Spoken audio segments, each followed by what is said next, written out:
How's it going, Yankee fans? Welcome back to Fireside Yankees with Alex and Ryan. Lots happening right now. Of course, Ryan's been updating you guys on the news with Juan Soto, how things are progressing there. The Yankees met with him on Monday. Mets have met with him. Dodgers up next. There's a lot of teams involved in this sweepstakes. We'll keep you guys informed and updated as the Soto sweepstakes unfolds. The expectation and the hope is, league is thinking that deal will be done by the winter meetings on December 5th. I don't know. That's 15 days away. Not a lot of time for them to get that deal done, but I think the bidding war is going to be fast. I think that Scott Boras learned a thing or two last year about extending these bidding wars, really just pushing everything into spring. It did not work. He wants to get things done early. He wants to accelerate the market, create a bidding war, and allow teams to be more aggressive. So I think things will be a little bit more expedited with the Soto sweepstakes because, to be real, he's not going to Boston. He's not going to Toronto. He's going to the Yankees or he's going to the Mets. That's the two realistic options here. The Yankees are 100% committed. As Bob Klapisch reported from their meeting, Hal Steinbrenner is committed to signing Juan Soto. Now, the question is, does he want to be does he want to have a legacy? Does Soto want to have a real legacy as a Yankee and still get paid more money than he could ever spend in multiple lifetimes? Or does he want to go to the Mets, get the higher payday, and probably, maybe be forgotten one day? And, if you're a Yankee, man, you're in baseball lore. It's a special thing to be in Monument Park. So, I think if he wants to build that legacy and get paid, the Yankees are the easy decision. And obviously, I'm biased in this instance, but I want to talk about kind of how this team is going to be constructed moving forward. And most importantly, second base. We know that they lost Alex Verdugo in left field. We know they lost Rizzo at first base, and with the club option made a lot of sense. Gleyber Torres had made $14.2 million in luxury tax salary in the final year of arbitration last year. Now the Yankees are looking at kind of going on a youth movement here. Dominguez in left and Caleb Durbin at second base. We're going to read you a quote, in a couple of minutes here, what Aaron Boone said about Caleb Durbin. Now, Durbin's a really, really good young player. He is 24 years old, elite plate discipline, elite base runner, great defensive player, really good contact qualities, and a little bit of underrated power to go with it. This is a guy we were talking, Sam and I were talking about Nico Horner yesterday. He kind of gives me Nico Horner vibes in a lot of ways, actually. Good contact hitter, good base runner, really good defender. He could be another version of Nico Horner. I think he actually could be a better power hitter than Nico Horner because he's got some underrated power, Caleb Durbin does. So I'm going to get your take on him, Ryan. Thoughts on Durbin, what his future prospects look like, what you like about him, and then we'll read you the Aaron Boone quotes. That way you guys can kind of tell they visualize him being a key component next year. This is not a facade. It's not a mirage. This is real. He's going to be a legitimate piece to the puzzle in 2025. Yeah, Alex, I've been saving this specific comparison, this specific conversation for when you were on the podcast.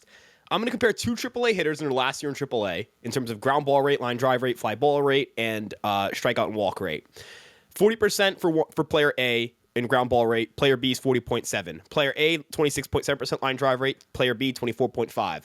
Player A, 33.3% fly ball rate, player B, 34.8. That's very similar, right? We're talking within 2 percentage points of each other in all their batted ball data. Strikeout rate, 6.7% for player A, 9.9% for player B, 11.7% walk rate for player A, 12.5% walk rate for player B. So player B walks a little more, strikes out a little more, but player B has very similar batted ball data. So they're very similar players.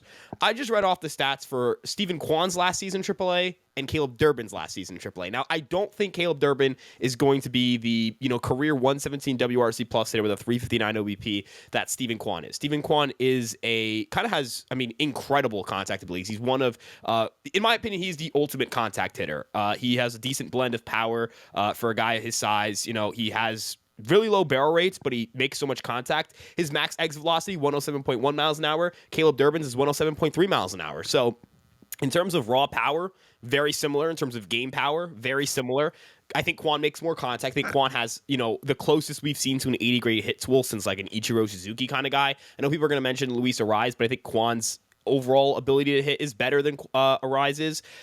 And just like Durbin, Quan isn't a 340 hitter. Quan is a 280, 290 hitter. That's not a bad thing, of course. I'm saying that just to say that neither of these hitters are going to win a batting title. I don't think either of these two hitters are going to ever win a batting title. I don't think Quan's going to win a batting title. I don't think Durbin's going to win a batting title. They don't hit the ball hard enough to hit 340. But if you can get a kind of player where, they're spraying the ball across the field. Now, Quan has gotten better at pulling the ball, and this past season he had his best year pulling the ball a little more than years past, especially in the air. He lifted the ball a little more. He got away from some of his ground ball heavy tendencies and started leaning more towards line drives and some fly balls. Durbin kind of reminds me of that modern contact hitter. Guys who, they're not just looking to put the ball in play, they're looking to hit line drives. There's a difference between just forcing contact and forcing quality contact, right? So, I'm not saying Caleb Durbin, Stephen Quan, but I think it's an exciting kind of like, all right, this is a guy who makes a lot of contact and lifts the ball in the air. Defensively on the base paths, I mean, Durbin is a lot better than Gleyber Torres is, and, you're going to get an upgrade there. The Yankees, I have it on good information that the Yankees believe he is a plus defender at second base. And then I'd also like to add, on the offense side of things, this very much hinges on what the Yankees do at first base and with Juan Soto. If the Yankees sign Juan Soto and they add a big time first baseman, you can live with Caleb Durbin at second, right? Like, you can live with speed, defense. If he sucks, you have Birdie and Cabrera, right? And Birdie and Cabrera are perfectly fine every day. Like, they both started one of the others started every single day in the ALDS. And I don't know about you, Alex, I feel like they were some of the more productive players on the team when you look at their overall value defensively, base running wise, and with the bat in that series.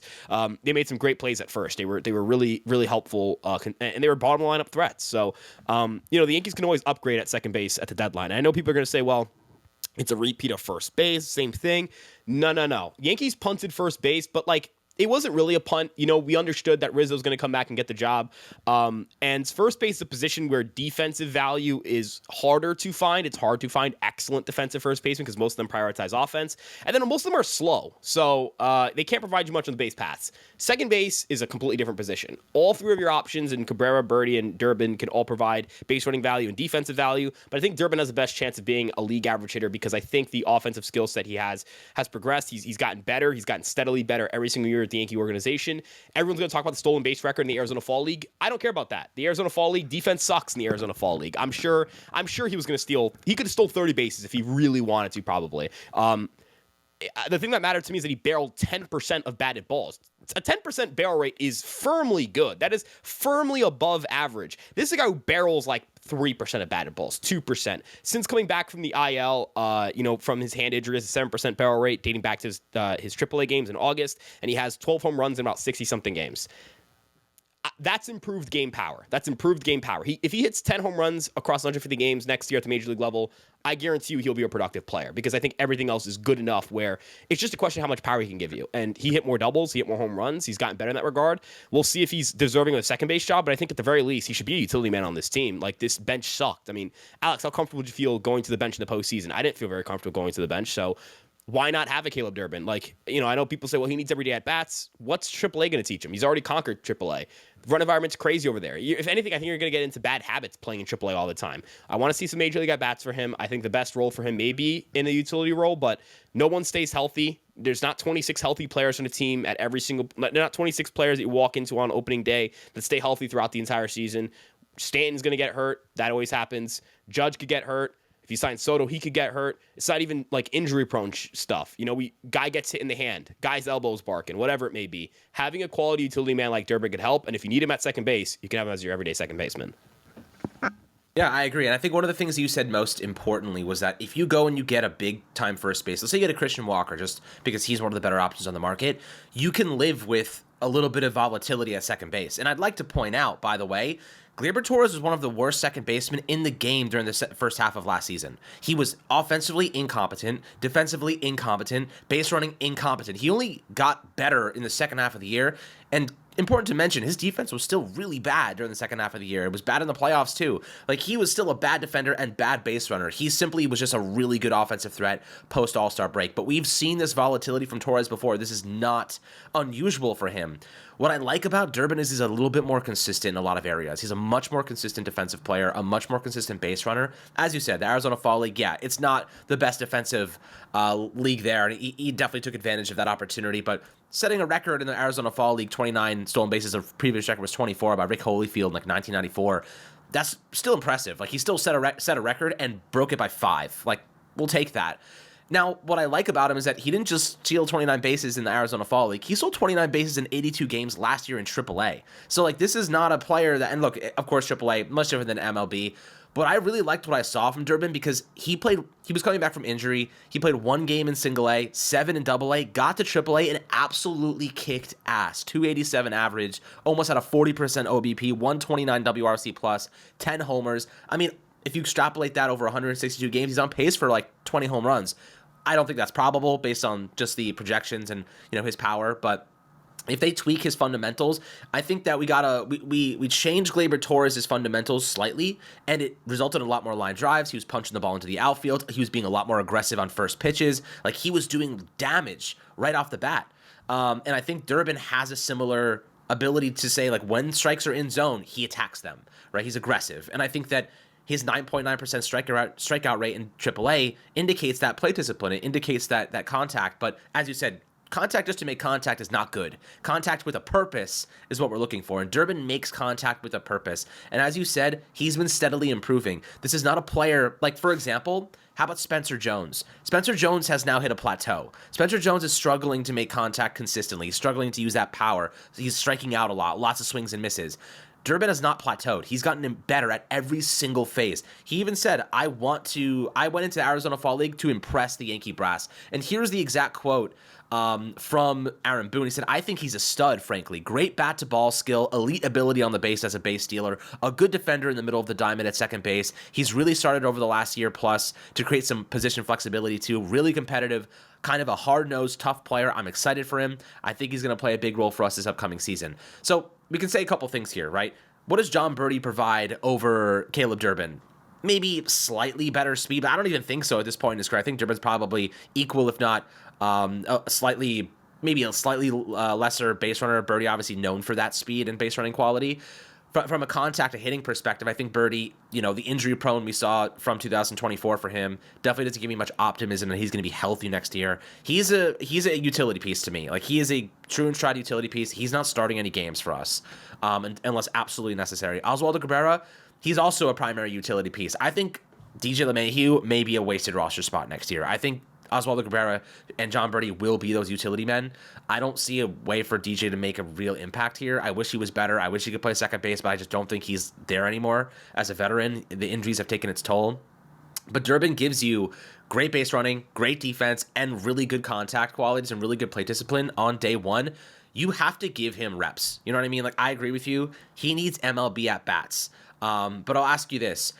Do you think there's a role where the Yankees bring in a proven player, or do you think that this is going to be a player, like just a competition during spring training between Oswaldo, Birdie, even DJ, you throw him into the mix, and Durbin? Do you think this is going to be a real position battle for that second base spot? Do you think that Durbin's going to be given that job outright because they already kind of visualize Oswaldo and Birdie as utility pieces?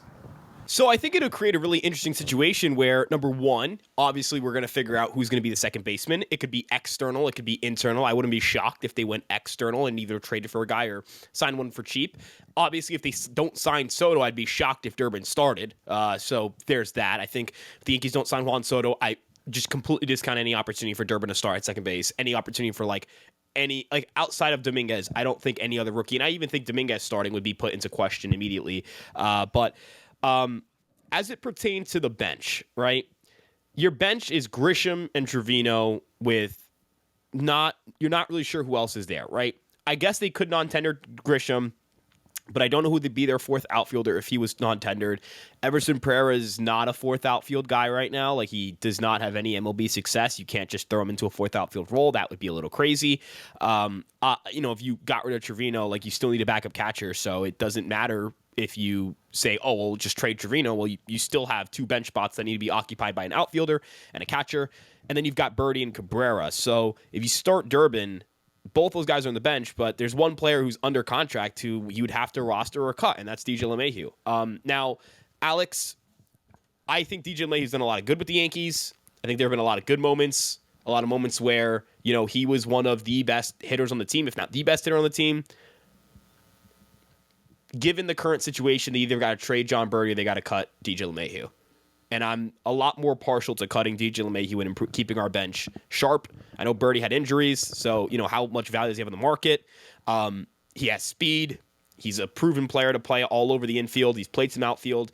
having Birdie to back up Durbin is really important because you can start John Birdie at second base every day at the 9th spot, and you'll be fine if you have Soto. Like, you'll be completely fine. You'll have a fine team. You'll still hit. You'll still be fine. He'll run the bases well. He'll play good defense. He gives you insurance if Jazz gets hurt at third base. Cabrera obviously has a lot of versatility and value. They can both play first. There's no reason why DJ LeMahieu should be on the team next year if they don't move John Birdie. And I'd be shocked if they found a way to move John Birdie, given his current value. And the other thing I want to point out when it comes to Caleb Durbin and his consistent improvement, he went to Driveline last winter. He went to Driveline last winter. He worked with Teacher Man, which is Aaron Judge's hitting coach. This is a guy he's a grinder. He's going out and getting better. He's doing everything he can to get better. He goes to the AFL 2 years in a row, spends time in Driveline, spends time with Teacher Man. Like, this is a guy who just goes and goes out and gets his, right? He goes out, he's training all the time. He's going out and getting better. I mean, if you've seen him, like, you think of like a smaller, like, like if you think of him like a smaller guy, right? Because he's like 5'6", but if you like look at him, like, he's yoked. Like, he's a big dude. Like, he's got, he's not like a frail 5'6". He's a pretty strong 5'6". So I think the ability to develop power is really the big thing for me here. I know that people are going to hate hearing this. Exit velo. Who cares about exit velo? Who cares about barrel rate? Blah blah blah. Bat to ball. The Yankees lost the World Series because of power hitting. Nonsense. Caleb Durbin, there's a threshold of how much power you have to hit at the major league level to be a major league player. The same way there's a threshold of contact you have to have, a contact rate you have to have before you can be a major league player. If Durbin can surpass the threshold of power needed to be a baseline major leaguer and, even reach average game power, because he was above average in terms of game power in the AFL and AAA, if he's league average in the game power department, league average slugging percentage, league average isolated power, he's going to be a dude. Like, and it helps you so much if he becomes not a star, not a borderline all-star, a decent player. Like, we're not sitting here and talking about like a guy we think is going to make the all-star team or win Rookie of the Year. We're talking about a guy that we just hope is solid, because all this team needs is low-cost, solid production if they're going to bring back Soto outside of him. People are going to say, though, the supporting cast wasn't good enough. The supporting cast was good enough last year, and I think last year they had a worse supporting cast than they already have. I'll wager you this, Alex. What is the percentage chance that Caleb Durbin and Ben Rice combined put up more WAR than Torres and Anthony Rizzo did last year as a combination? And I don't want Ben Rice and Caleb Durbin to start together, not unless they prove themselves during the regular season. But like, people don't understand how bad second base and first base were for most of the year until Gleyber got it going. And even then, Rizzo never got it going. He never was that guy. He never got it going. I think they combined for like 1.5 or 1. Rizzo had a negative WAR. Yeah, I think they combined for 1.5 or 1.4 WAR. Yeah, that's bad. Durbin and Rice I think they're projected to exceed like 2 WAR together. So if you had a first baseman, I mean, you had not even Christian Walker, you had Carlos Santana. I think Carlos Santana's own might have more WAR than Torres and Rizzo did combined last year. And then you throw Durbin in, let's say he's a 1.5 WAR player as well. Boom, he got more production from second and first than he did last year. And you probably also get a higher WRC plus because Rizzo was really bad with the bat. You add Dominguez in left field. That's an improvement over Verdugo, in my opinion. The defensive loss you get with Verdugo, you get a massive defensive boost with Durbin. If you bring in Santana or Walker, you get a massive defensive boost at first base, too. You're better defensively, and you're better offensively. And you might be better on the base paths, too. Verdugo and Torres and Rizzo are slower combined than Durbin, Dominguez, and any first baseman you bring in at that point. So, you know what I mean? Like, I think people are over-exaggerating how much they need outside of Soto. Like, everyone's like, well, they have so many holes. And it's like, they signed Soto. They bring in a first baseman. It's a really good offense. That offense is probably the best in the league. What other, like, not saying what other work do you want to be done, but people are talking like this lineup needs 5 different players. I hear people go, second base, third base. I'm like, Chas Chisholm's playing third. He's a great third baseman. He's awesome over there. If the worst case scenario is John Birdie or Caleb Durbin starting at second base for you, you've got a pretty good situation at second base, in my opinion. If that's the worst case scenario, if that's your worst position player every single day, you're in good hands. So, again, it depends on what you do at Soto. It depends on what you do at first base. But I think he's more than capable of being a guy, like being capable of playing second base. And I think the bar is a lot lower than people think. I think that's kind of where I'm at. This isn't a diss on Gleyber. It's just kind of a diss on first base. Like, first base was awful for the Yankees, and they still went to the World Series. Durbin's not an awful player. Durbin's not Anthony Rizzo in his age 35 season. He can at least do 2 things, defense and base running. Rizzo couldn't do more than one, which is okay defense. And Alex, you talked about this so many times. The defense was not reliable at first either. So, that's where I'm at. I think Durbin's completely fine for second base. I do too. And listen, like, I think that's the biggest kind of narrative going on in the Yankee fan base right now is like Gleyber Torres was this like essential piece. I watched people tear that man to shreds for half for half the year, right? Like, he was a liability across the board. During the second half of the year, he picked it up. But that's the Gleyber Torres experience. You get half a year of like, whoa, and then another half a year of like, what the hell? And then another year of the whoa, and then this is the cycle of Gleyber Torres. But one thing has been consistent. He's been a horrible defender for the majority of his career. He's been a questionable base runner, making bad base running decisions for the majority of his career. You mentioned if Caleb Durbin is an average power hitter, if he's an average if he does average stuff, but he has great defense and great base running, he's going to be better than Anthony Volpe. Like, that's better than Anthony Volpe. And, like, if he's just average in some of those power metrics and in categories, a great base runner, like, equal to the same, and a great defender equal to the same as Volpe, he's going to be better than Volpe. You know what I mean? Like, that's the bar. And I think, as you mentioned, walking in day one as an improvement in two critical areas where the Yankees were bad last year, last ranked team in base running, one of the worst defensive infields in the game as well. Like, if you walk into the season with an upgrade in both those categories and you're getting good contact, good discipline, and, he walks at a 10+% clip every single year in AAA or in the minors so far, like, you're getting an improvement there. And I think that you're getting it, like, think about this. I'll make it even easier for you to kind of understand from a perspective of value. The value you're getting from Caleb Durbin at $750,000, $750K pre-arbitration, is exponentially more than the, let's say, $18 million you're going to give Gleyber Torres per year on a long-term extension. Gleyber Torres is not 30 times better than Caleb Durbin. You could argue that Caleb Durbin might be equal value to Gleyber Torres in year one at $17.2 million less per season. This is an easy decision. It's not even a hard one. It is an easy decision to let Gleyber Torres walk. And I like Gleyber, don't get me wrong. I like Gleyber, but he's not worth $18 million per season to a team that has a player that's going to upgrade two critical components that they struggled in last year on day one. This is how I view it. If you are someone who thinks the Yankees, they were bad fundamentally, they were so bad. I was seeing this today, and Alex, I think it's the dumbest thing I've ever heard. The Yankees were easy to beat. Like, you could just put the ball in play. All right, so then why aren't the Guardians and Royals? They don't strike out ever. They put the ball in play, and they didn't beat the Yankees. We manhandled them. But if you think that the Yankees were this terrible team that anyone could just put the ball in play and beat them, don't you want Caleb Durbin playing then? Because he's a good defensive second baseman who can run. And if you're on the other side of, well, we need a proven option at second base, and I think a proven option is better than a rookie. I always going to side with that. Always, always, always, always. If the Yankees could trade for Nico Hoerner, I'd want Nico Hoerner. If the Yankees could sign, Ha-Sung Kim, I'd sign Ha-Sung Kim. I like proven options. I do. I really do. But again, you kind of have to, you're going to have to pick your poison. Where are you going to leave your team underfunded? Is it first base? Can't be first base. Absolutely can't be first base. Is it the outfield? Can't be the outfield. Absolutely can't be the outfield. You have to pay someone like Juan Soto. You have to bring Juan Soto back. You're not going to be as good as you were last year without Juan Soto. You want to skimp out on the pitching staff, like a bullpen that's going to lose Holmes, Canley, and potentially even Hill. I know that they have mutual interest, but it's no guarantee he comes back. Is that what you want to skimp out on? I mean, there are a lot of guys in this bullpen who are question marks. I know the Yankees are really good with question marks in the bullpen, but, you still want... It's not like the Yankees walked into last year with Jake Cousins on the opening day roster and Tim Hill on the opening day roster. They found these guys, and they got them eventually. The bullpen was still a problem for major stretches of the season. They figured out towards the end, but in the beginning, the bullpen sucked. Like, it just did, right? And I don't want that to happen again. So, I would like some proven talent. I'm sure Cashman feels the same way. The one position where I think you could actually go, okay, it's going to be an underfunded position, but it'll still be enough for me, is second base, because you're going to get good defense and you're going to get good base running. That's so valuable. It's so valuable. And people go, well, he's not as good of a hitter as Gleyber Torres. No one's saying he is. No one's arguing he is. But you have to compare it to what you got from Gleyber Torres last year. And I love Gleyber. We love Gleyber.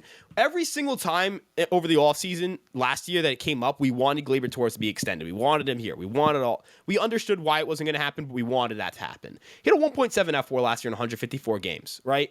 That is not what most would. That's like an average everyday player. That's the reality of it, right? That's the reality of it. If you get a 1.5 WAR out of Caleb Durbin next year, which doesn't really require much offensive value for him to do, you didn't really lose much at second base. You lost the bat. You didn't lose the glove, though. You added to the base running, to the defense. Good example. Volpe was a bad offensive player last year and had a 3.4 WAR. Right. That's what defense and base running does for you. Yeah, Makes you more as valuable. long as you upgrade first. If you improve at first base dramatically and left field dramatically offensively, you can take the offensive hit at second base to improve the defensive base running. You just can't. It's WAR is more important to me than just OPS in terms of player value. It's like if you watch basketball and you only care about points per game, you don't care about the defensive contributions. In terms of points per game, like Jalen Brunson averages more points per game than Tim Duncan. Is he better than Tim Duncan all the time? Absolutely not. You know what I mean? Wins. And right, WAR helps. WAR equals wins. Exactly. Or like a quarterback who passes for a ton of yards. That doesn't just make them good. You have to be efficient with your passing yards. Touchdown to interception ratio even doesn't tell the full story of how Red good zone a quarterback conversion is. rate is Right. most All important. those things. It's so much more complex than just one part of the game. We need to remember that baseball is a multifaceted game. There are multiple sides of the ball that players can contribute. And this is not a sport where you only play offense, you only play defense. This is a sport where you do both, unless you're a DH.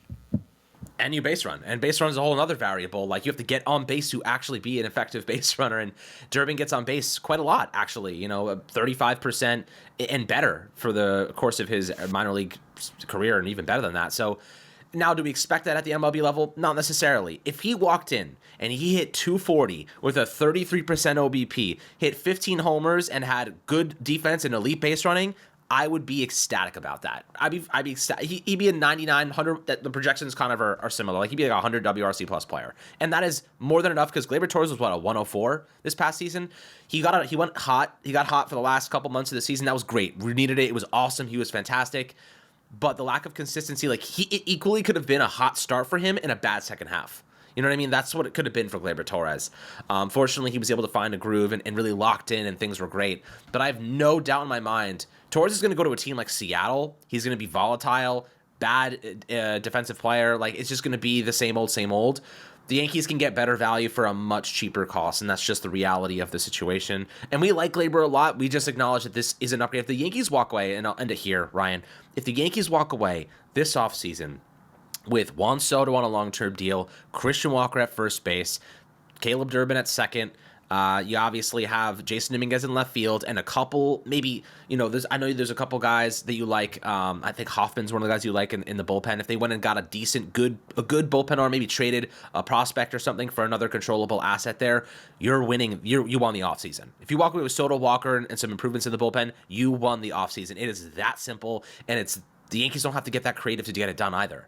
Like, I could see them trade it, and this is a discussion for another day, but I think they end up trading Spencer Jones. I think that he is going to be traded at some point. I don't know when, but I think that he's only getting older, and obviously the slugging is there. Maybe his stock is down right now, but if he has a really big first half of next season, when the trade deadline comes around, I could see them trading Spencer Jones for a nice asset to help us the rest of the way. So it's something to keep in mind, just knowing the value of these players, these prospects. We love Spencer Jones. I just don't see a clear path for him to being a contributor on this team anytime soon. So they may want to capitalize on that value. But with that being said, I think you guys got the gist of what Caleb Durbin's all about, why we think he's going to be a really solid MLB player. He is really, really, really good. Like, really, really good. And he has been getting better gradually over time. And that's the most important thing. He hasn't really plateaued. Every single stage, he's improved, gotten better, shown out, flashes of quality, flashes of really, really good skill sets. And I think that's what the Yankees are looking for. They want a player that's on the rise and not plateauing, which is why they kind of stalled with Oswald Peraza, because he plateaued and he never really started to improve. Durbin just keeps going up. You want to invest in that stock when it's rising like that. So I think that that's really where the Yankees are going to put their money, and I think that it's a good decision for the most part based on the metrics. But guys, always happy to hear your thoughts down below in the YouTube comment section. Make sure to like and subscribe as always, and we'll catch you guys on the next Fireside Yankees episode.